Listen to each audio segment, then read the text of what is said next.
Hallelujah, प्रभु यीशु मसीह की जय।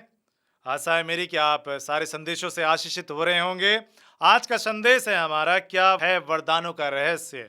आप में से बहुत सारे लोग जो मसीह यीशु में हैं और प्रार्थना सेवकाई में बढ़ रहे हैं, तो आज तमाम प्रकार के सवालों से गुजर रहे हैं। वरदान वरदान को लेकर काफ़ी सारी चीज़ों को लेकर लगा रहता है। आज हर एक लोग अपने नाम के आगे कोई कुछ लगा रहा है, कोई अपोस्टल, कोई प्रॉफिट, कोई कुछ लगा के, कोई प्रेरित लिखता है, कोई भविष्यवक्ता लिखता है, कोई प्रचारक, तो कुछ भी लिख रहे हैं। लेकिन इन सबसे कोई फर्क नहीं पड़ता। लेकिन आज बहुत से बातों में हमें अनजान है, जिन बातों को आज प्रभु का आत्मा चाहता है कि हम जानें। आज मैं आपको बताने वाला हूं कि किस प्रकार से वरदानों के बारे में बाइबल बताती है। वरदान क्या है? हर एक तरह के अपने संदेश वरदानों के बारे में सुना होगा, लेकिन आज मैं कुछ अलग बताने वाला हूं, जो आपको कुछ अलग सी जानकारी देगा, जो आपको कहीं नहीं मिलेंगी। वो ये है कि वरदान के बारे में हमने बहुत कुछ सुना है कि वरदान लेना है, वरदानों के विषय प्रार्थना करना है और लेना है, बहुत उपवास रखना है, ये सब कुछ करना है। यस, करिए और वरदानों के धुन में लगे रहिए। बाइबल बताती है वरदानों को पाने के लिए धुन में लगे रहो, नए नए वरदानों को पाने की धुन में लगे रहो और पवित्र आत्मा को पाने में। लेकिन पवित्र आत्मा क्या है? सवाल है, पवित्र आत्मा क्या है? वरदान क्या है? पवित्र आत्मा कैसे प्राप्त होता है? अन्य भाषा का वरदान क्या है और इससे हम कैसे लाभ पाते हैं? तो मैं आपको आज बताने वाला हूं अन्य भाषा के वरदान के बारे में। पहले आप जानिए कि अन्य भाषा का वरदान क्या है। वरदान के विषय में, वरदानों में चल रहे हैं, तो पहले बता दूं, वरदान होता है जो परमेश्वर की ओर से एक गिफ्ट मिलता है, जो इस दुनिया में सेवकाई करने के लिए, उनकी सेवा करने के लिए, आपकी मदद और आपकी सहायता करने के लिए एक मदद दी जाती है, वो है वरदान। और वो वरदान हर एक की योग्यता के अनुसार परमेश्वर उन्हें देते हैं। जो उस वरदान का जैसा इस्तेमाल कर सकता है, उसे वो वरदान मिलता है और देते हैं परमेश्वर, ताकि वो इस दुनिया में सारे कामों को कर सके। तो मैं आपको बता दूं, जब एलिशा को 2 गुना सामर्थ मिला था, तो एलिशा को जब 2 गुना सामर्थ मिला एलिया से, तो वहां पर हम क्या देखते हैं कि एलिया ने कहा था, यदि तू मुझे जाता हुआ देख ले तो तुझे मिल जाएगा, नहीं तो नहीं। मतलब तुझे एक काम करना पड़ेगा, यदि तू योग्य होगा कि मुझे जाते हुए देख पाए तो तुझे वरदान मिलेगा 2 गुना। नहीं देख पाया तो नहीं मिलेगा। तो वो देख पाया और उसे वरदान मिल गया। मैं आपसे कहना चाहता हूं, अगर आप योग्य होंगे तो आपको मिलेगा।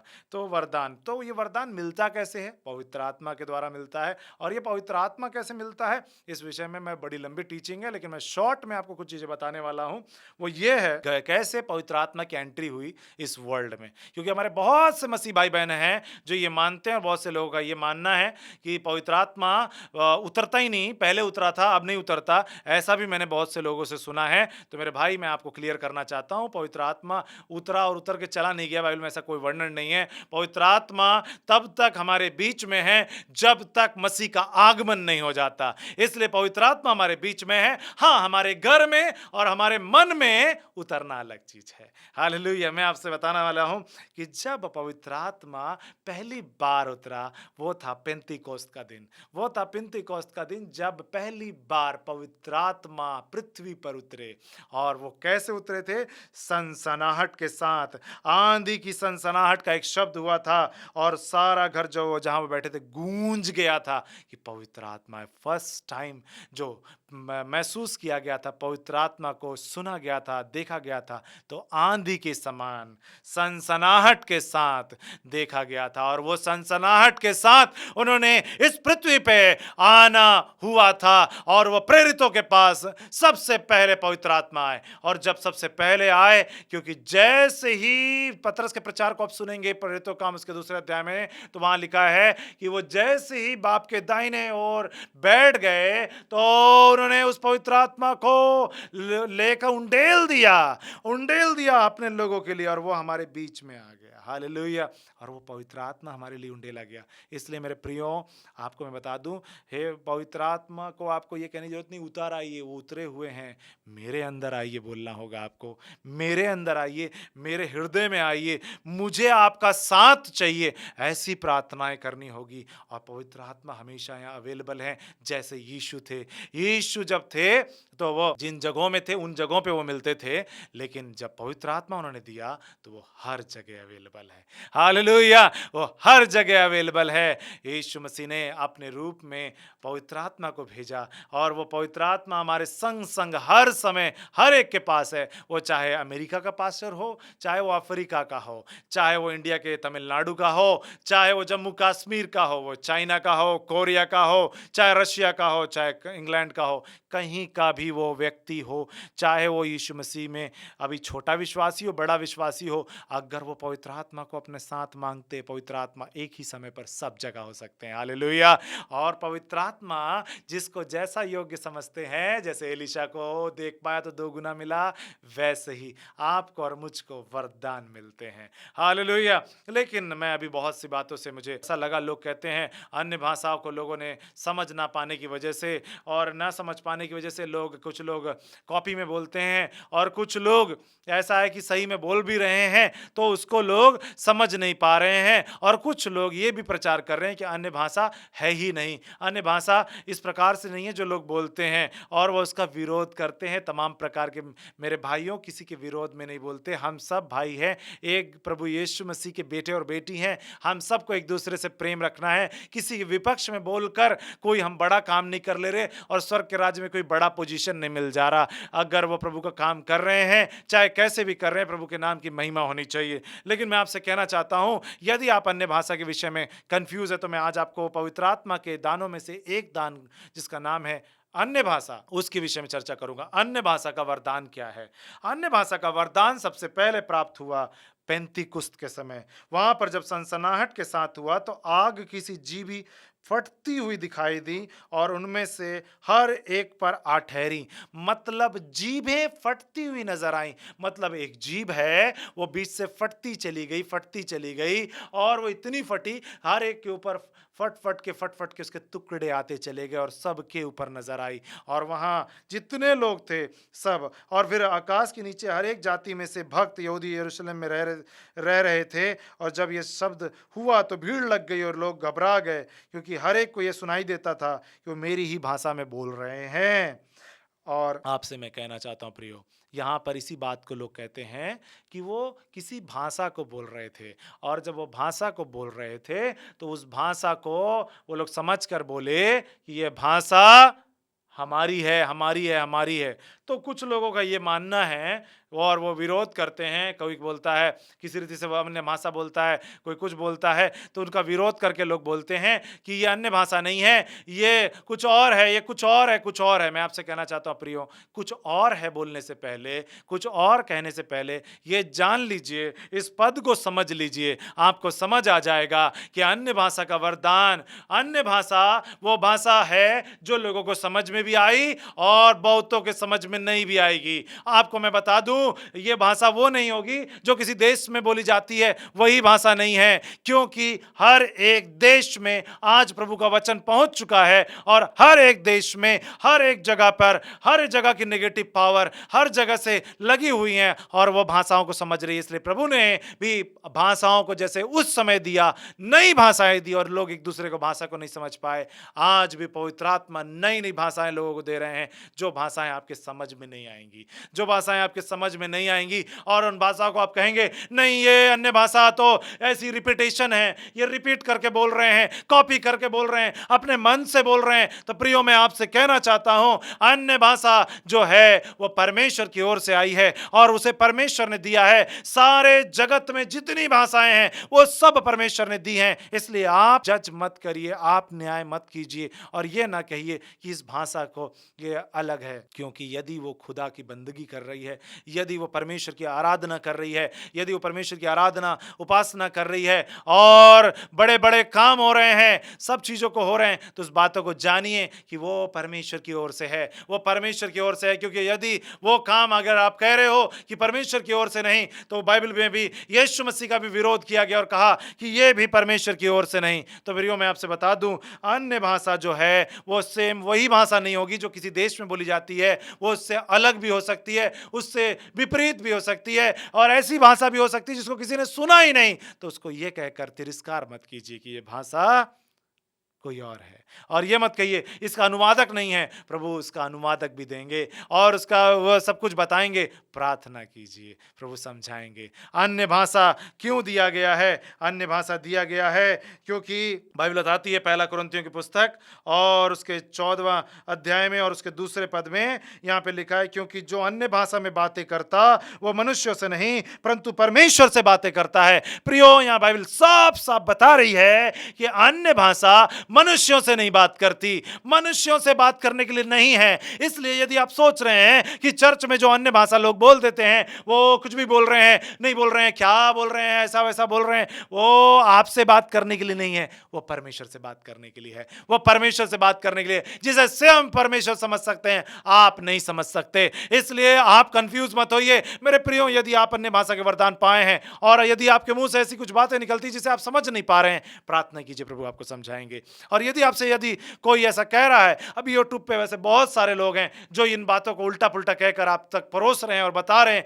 और ये कह रहे हैं कि अन्य भाषा ऐसा वैसा नहीं है। अन्य भाषा किसी के समझ में नहीं आएगी, क्योंकि अन्य भाषा परमेश्वर से बात करने का तरीका है, बाइबल बता रही है। और लिखा है इसलिए कि उसकी बातें कोई नहीं समझता, क्योंकि वह भेद की बातें आत्मा में होकर बोलता है। पौलुस प्रेरित को यह बोलने की जरूरत ही नहीं थी कि उसकी बात को कोई समझता ही नहीं है। वो चाहते तो ये कह सकते थे कि उसकी बात कुछ लोग समझते हैं जिनको ये भाषा आती है, हर कोई नहीं समझ सकता। ऐसा नहीं बोला, यहां पे बोला क्योंकि वह भेद की बातें आत्मा में होकर बोलता है। भेद की बातें हमेशा कोडिंग में बोली जाती है। मेरे प्रियो, मिलिट्री वाले, आईबी वाले, जो भी ऐसे बड़े बड़े डिपार्टमेंट, जो सिक्योरिटी एजेंट्स होते हैं, सिक्योरिटी वाले होते हैं, वो कोड वर्ड यूज करते हैं जिसे नॉर्मल लोग नहीं समझ सकते, नॉर्मल लोग नहीं जान सकते। अगर वो भी उसी लैंग्वेज में बात करेंगे तो वो प्लान डिकोड हो जाएगा और कोई और जान जाएगा, दुश्मन जान जाएंगे। इसलिए वो एक अलग भाषा में बात करते हैं जो समझ में नहीं आती मेरे प्रियो। तो मैं आपसे बताना चाहता हूं प्रियो,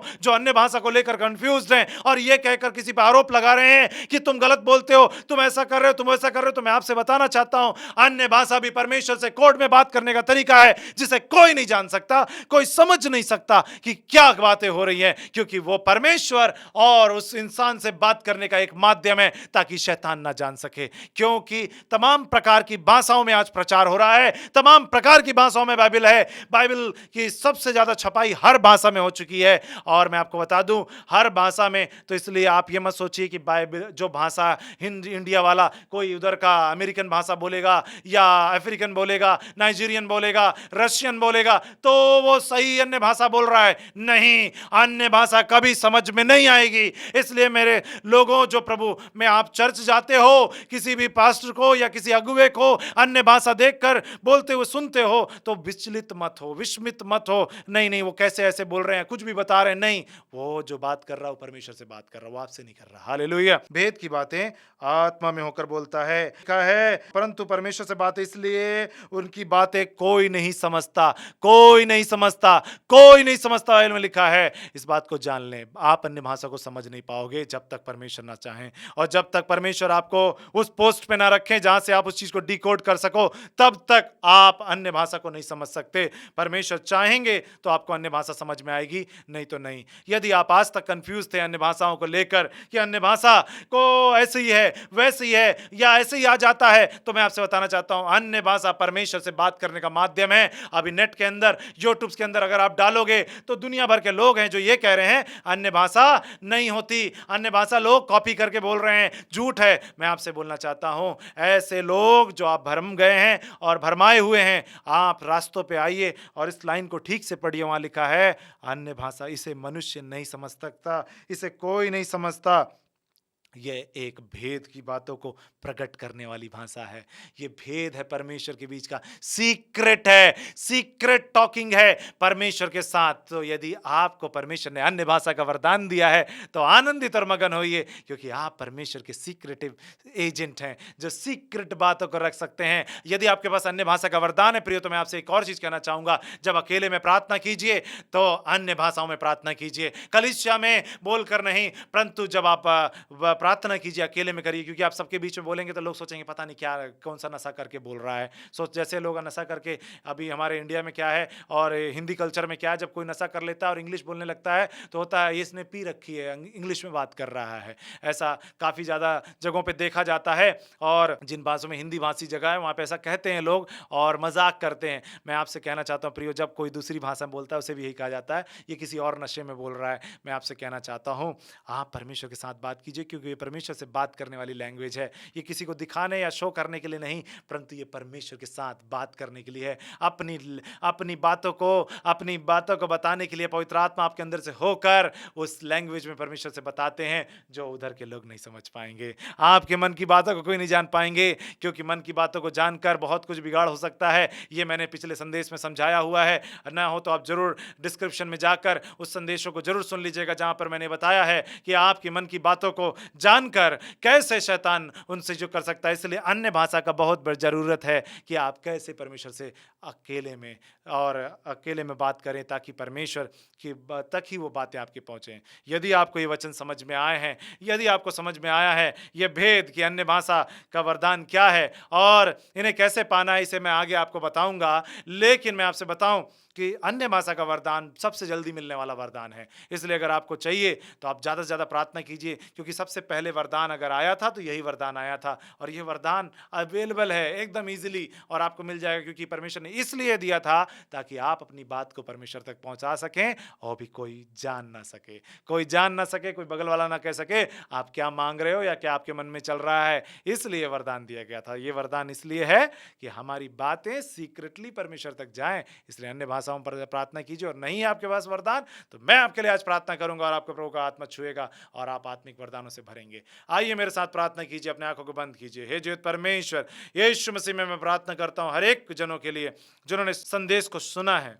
यीशु के नाम में प्रभु आशीषित किए जाएं और आत्मिक वरदानों से भर दिए जाएं, और वो वरदान जो आपने इसलिए दिया कम्युनिकेशन करने के लिए, आपस में संचार का माध्यम जो दिया, यीशु मसीह के नाम में उन्हें प्राप्त होने पाए, अन्य भाषा का वरदान मिलने पाए, एक विशेष भाषा में वो बात करने पाए आपसे, ताकि उस भाषा को सिर्फ और सिर्फ आप समझें और इस दुनिया का कोई ना जान पाए, ताकि अपनी बातों को सीक्रेटली आप तक पहुंचा सकें, गोपनीय तरीके से आपको बता सकें। हे पिता परमेश्वर, यीशु मसीह में होने दें कि ये जो वरदान के विषय में हमने आज सीखा है, हम जानकर दूसरों तक भी इस बात को प्रभु प्रकट करने पाए। धन्यवाद ऐसा सुंदर प्रकाशन हमारे जीवन में देने के लिए। उद्धार करता यीशु के नाम में हर एक को आपने छुआ है, हर एक को प्रभु अपनी आत्मा से भरा है और ये प्रकाशन दे दिया है, यीशु के नाम में आमीन और आमीन।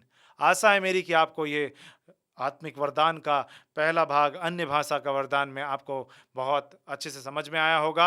और यदि नहीं आया, इसमें कोई प्रश्न है, यदि आपको लेकर अन्य भाषाओं को लेकर बहुत सी बातें हैं, तो आप हमारे इंस्टाग्राम पे हमें डायरेक्टली मैसेज कर सकते हैं, फेसबुक पे हमें मैसेज कर सकते हैं, हमारे को कमेंट बॉक्स में हमारे से पूछ सकते हैं। और यदि कोई भी आपको आशीष मिली है, वरदान मिले हैं, तो उसके बारे में बता सकते हैं, गवाहियाँ बता सकते हैं।